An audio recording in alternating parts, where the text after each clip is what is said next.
सुप्रभात बच्चों। तो परीक्षा के उपरांत आपका एक बार फिर हिंदी की कक्षा में स्वागत है। आज मैं आपको हिंदी सेकंड का पाठ 6 पढ़ाने जा रही हूँ, हार की जीत, जिसका मैं आज अनुवाचन करूँगी। बाकी अभ्यास कार्य जो है आपको बाद में करवाऊँगी। तो पाठ 6 हार की जीत। डाकू के हृदय परिवर्तन की यह एक अत्यंत मार्मिक कथा है। डाकू खड़क सिंह बाबा भारती के अनोखे घोड़े को धोखे से ले लेता है, परंतु बाबा भारती का एक कथन उसे घोड़ा लौटाने पर मजबूर कर देता है। तो बच्चों, इस पाठ को पढ़कर उस कथन के बारे में जाने जिसे सुनकर खड़क सिंह जैसे डाकू का हृदय परिवर्तन हो गया और घोड़ा लौटाने पर मजबूर हो जाता है। तो मैं पाठ का अनुवाचन करने जा रही हूँ बच्चों, जिसे आप ध्यान से सुने। माँ को अपने बेटे और किसान को अपने लहलहाते खेत देखकर जो आनंद आता है, वही आनंद बाबा भारती को अपना घोड़ा देखकर आता है। इस पाठ में बच्चों 2 किरदार हैं जो मुख्य हैं।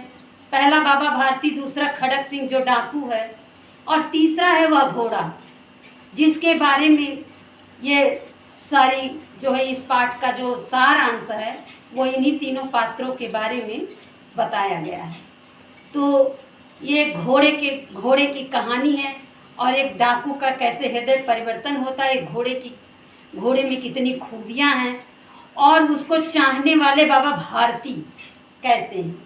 तो इस पाठ को पढ़कर मैं इसका आपको बाद में फिर इसका वो सारांश बताऊंगी। पहले भी कुछ बता दे रही हूँ। माँ को अपने बेटे और किसान को अपने लहलहाते खेत को देखकर जो आनंद आता है, वही आनंद बाबा भारती को अपना घोड़ा देखकर आता है। भगवत भजन से, यानी भगवान की श्रद्धा से, पूजा अर्चना के बाद से जो समय बचता है वह घोड़े की भेंट हो जाता है, यानी वह घोड़े के ऊपर व्यतीत होता है। वह घोड़ा बड़ा सुंदर तथा बलवान था। क्या था? बड़ा सुंदर और बलवान। उसके जैसा घोड़ा सारे इलाके में ना था। कोई दूसरा घोड़ा उसके जैसा नहीं था जिसकी तुलना की जा सके, जिसकी बराबरी हो सके। बाबा भारती उसे सुल्तान कहकर पुकारते थे। घोड़े का क्या नाम था? सुल्तान। अपने हाथ से उसे साफ करते थे, खुद दाना खिलाते और उसे देख देख कर प्रसन्न होते थे। उन्होंने रुपया, माल, सामान, जमीन आदि अपना सब कुछ छोड़ दिया था। यहाँ तक कि उन्हें नगर के जीवन से भी घृणा थी। वह जीवन उन्हें पसंद नहीं था। लोग एक दूसरे की जो है निंदा करना, एक दूसरे को देख के जलन करना, ये सारी चीज़ें सब गांव में, समाज में ज़रूर होती हैं। यहाँ तक कि घर घर में होने लगी हैं, जो कि ऐसा नहीं होना चाहिए। वह समाज दूषित हो जाता है, वह परिवार दूषित हो जाता है, जहाँ बात बात पर लड़ाई झगड़ा, ईर्ष्या, द्वेष, इन सब का जहाँ स्थान हो जाता है, वह घर जो है नरक के समान हो जाता है। तो घृणा थी। अब वे गांव से बाहर एक छोटे से मंदिर में रहते और भगवान का भजन करते थे। इन्हीं गांव के बाहर एक मंदिर बनाकर वहीं वो रहते थे और वहीं भगवान की पूजा आस्था करते थे, पूजा अर्चना, और उस घोड़े को लेकर अपने बड़े प्रसन्न थे। उनका समय बड़े अच्छे से कट रहा था। मैं सुल्तान के बिना नहीं रह सकूंगा, उन्हें ऐसा लगने लगा था। वो अपने घोड़े को इतना प्यार करते थे। बच्चों, हर किसी की कोई न कोई चीज़ ऐसी होती है जो बहुत अत्यधिक पसंद होती है। किसी न किसी वस्तु को, किसी न किसी जगह को, किसी न किसी चीज़ को या किसी न किसी विषय को बच्चे बहुत लाइक करते हैं। हम सब, बच्चे ही नहीं, हम सब। बच्चों का जैसे बचपन में खिलौना ज़्यादा पसंद करते हैं, कुछ बच्चे हैं गाना सुनना पसंद करते हैं, कुछ टीवी देखना, कार्टून देखना ज़्यादा पसंद करते हैं। तो इस तरह से लोगों की अपनी अपनी पसंद। कुछ लोग न्यूज़ ज़्यादा सुनते हैं और कुछ लोग जो है किताब बैठ के पढ़ते हैं।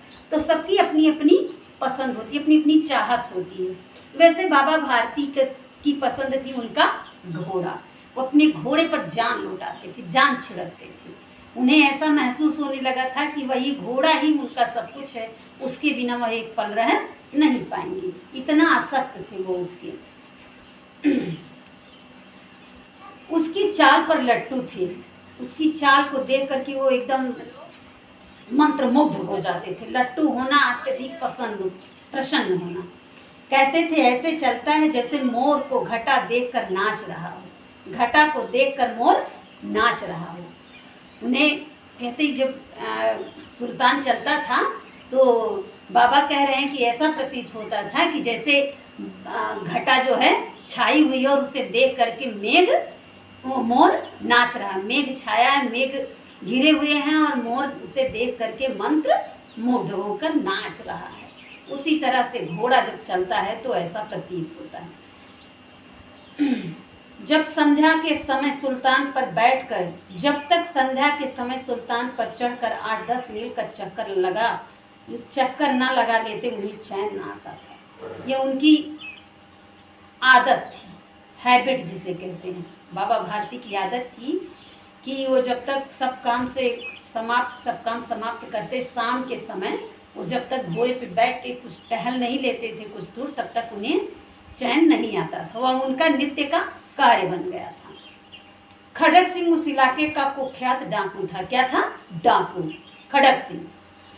लोग उसका नाम ही सुनकर कांपते थे। वो बड़ा ही खूंखार था। कुख्यात मतलब बड़ा ही खूंखार, जिसके हृदय में प्रेम ना हो, स्नेह ना हो, दया ना हो, वो जो है बड़ा वो कुख्यात कहलाता है। जो इन सब चीज़ों से वंचित हो।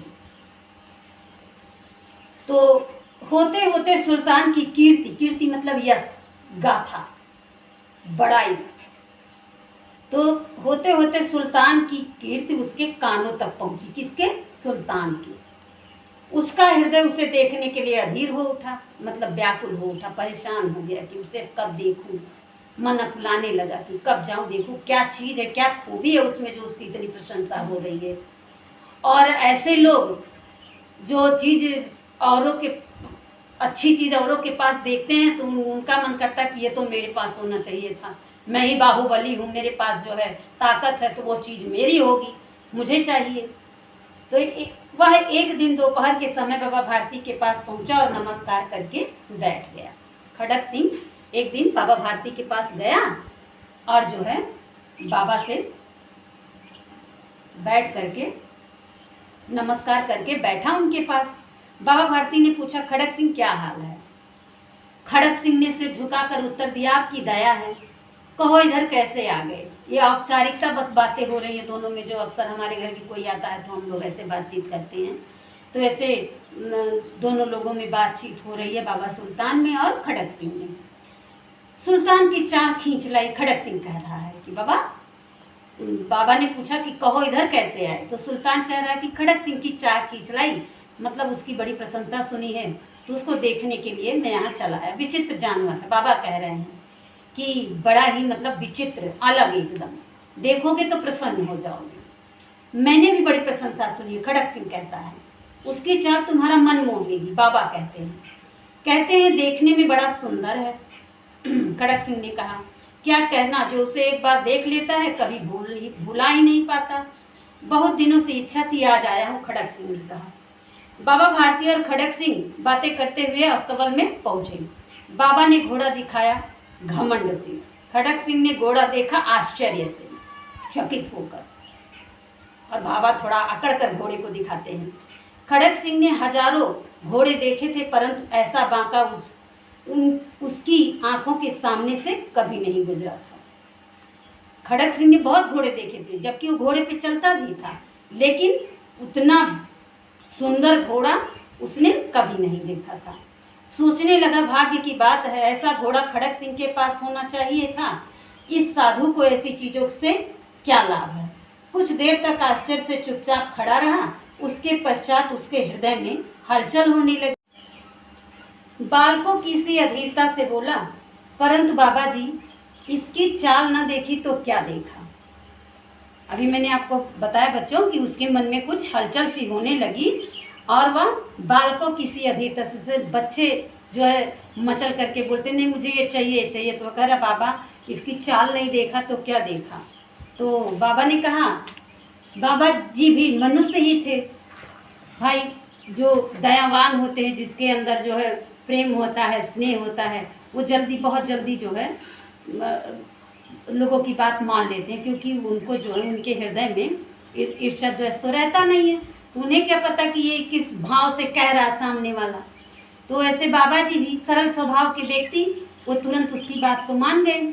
अपनी वस्तु की प्रशंसा दूसरे के मुख से सुनते ही उनका हृदय अधीर हो गया। वह जो है व्याकुल हो उठे और उन्होंने घोड़े को खोलकर